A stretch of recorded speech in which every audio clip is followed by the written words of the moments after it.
दोस्तों, एक गांव में एक युवक रहता था जिसका नाम था रामू। अपने माँ बाप की इकलौती संतान थी।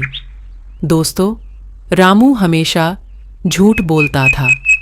झूठ बोलना तो उसकी आदत थी। एक दिन की बात है जब रामू अपनी बकरी को जंगल चराने ले जा रहा था। दोस्तों, रामू की एक और ख़ास बात थी जो मैं आपको बताना भूल गई थी। रामू गांव में किसी से भी सीधे मुंह बात नहीं करता था। वे एक नंबर का अकड़ू था। अरे बेटा रामू, कहाँ जा रहे हो? उस बूढ़े इंसान की बात सुन रामू कहता है, मैं अपने घोड़े को गांव दिखाने ले जा रहा हूँ। आप अगर खाली पीली बैठे हो तो आप भी चलो मेरे साथ, मैं आपको भी गांव घुमा कर लाता हूँ। रामू की बात सुन बूढ़े आदमी को गुस्सा आता है, क्योंकि रामू ले जा रहा था बकरी और बता रहा था घोड़ा। बूढ़ा आदमी रामू से कहता है, क्यों रे रामू, तूने मुझे पागल समझ रखा है क्या? जो तू कुछ भी बोलने जा रहा है, तुझे तेरे माँ बाप ने तमीज नहीं सिखाई क्या? तू अपने बकरी को घोड़ा बता रहा है, मैं तुम्हें अंधा दिखाई दे रहा हूँ क्या? बदतमीज कहीं का। बूढ़े आदमी के गुस्से का रामू पर कोई असर नहीं होता। वे हंसता है और बूढ़े आदमी से कहता है, अरे जब आप अंधे नहीं हो तो आपको दिखाई नहीं दिया था क्या कि मैं बकरी चराने जा रहा हूँ?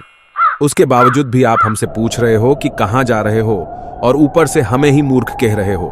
जाओ जाओ, अपना काम करो। थोड़ी देर तू मैं कर दोनों अपने अपने रास्ते निकल पड़ते। रामू अब जंगल पहुंच चुका था।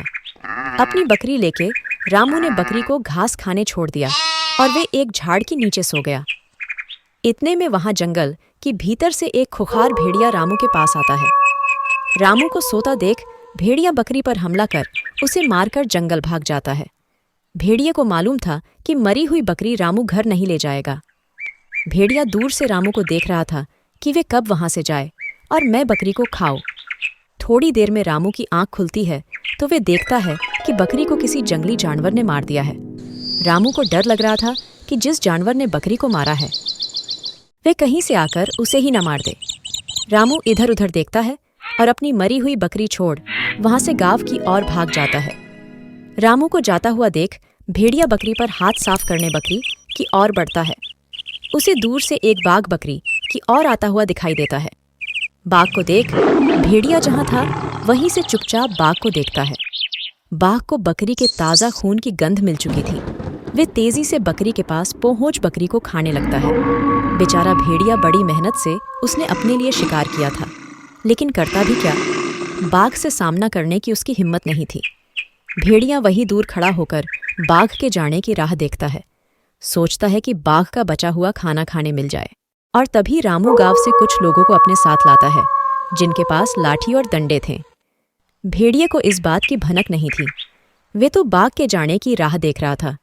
तभी अचानक रामू की नज़र भेड़िए पर पड़ती है और गांव वाले चुपचाप भेड़िए के पीछे से उस पर हमला कर देते हैं।